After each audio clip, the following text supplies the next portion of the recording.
Hello everyone from the Error Slayer YouTube channel. In this video, I will show you how to download Ibis Paint on PC.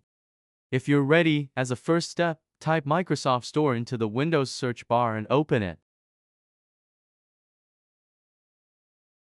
Then type Ibis Paint into the search bar above and press enter. Click on Ibis Paint. As you can see, this is the official Ibis Paint application. You can start the download by clicking the Get button.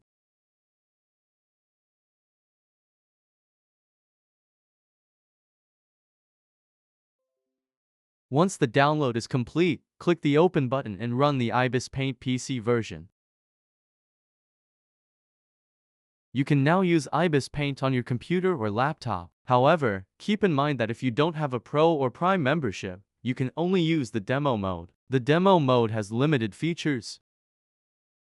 I hope this guide video was helpful. If there's anything else I can help you with, please leave a comment. You can also subscribe to my YouTube channel and like the video if you wish. Have a great day.